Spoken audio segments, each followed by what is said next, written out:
কিছু বলা লাগবে না, ওরা কি বলো তা না, ওরা কথা বললেই তোমাকে জবাব বলতে হবে যে অমুকটা মারছো কেন, জবাব দাও। নির্বাহী সংসদের কাছে পৌঁছে দিব আপা, আপনি আবারও নির্দেশনাটা দেন আপা, আমি পৌঁছে দিব আপা। আবার এই যে নির্দেশনা দিচ্ছি, আর কিছু বলা লাগবে না, ওরা কি বলো তা না, ওরা কথা বললেই তোমাকে জবাব বলতে হবে যে অমুকটা মারছো কেন, জবাব দাও। এই বোনদের এভাবে লাঞ্ছিত করছো কেন, পাকিস্তানি আলাদা বাহিনীর মতো, সেটা জবাব দাও। তোমাদের ওইটাই যাবে কমান্ড,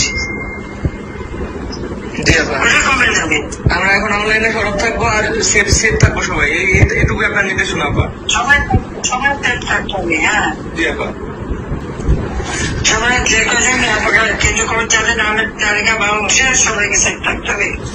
জি আপা, এরা মানুষের যাত্রা। আপা আপনি শুধু এইটুকু জায়গায় দেখেন, আমরা ছাত্রলীগ আপনার সাথে বেমানি করিনি আপা, আমরা রাজপথে রক্ত দিছি, আমরা জীবন দিছি আপা, প্রয়োজনে আবার দিব, 1000 বার জন্ম নিব প্রয়োজনে, আমরা আপনার সাথে বেমানি করি নাই, কখনো করবো না আপা।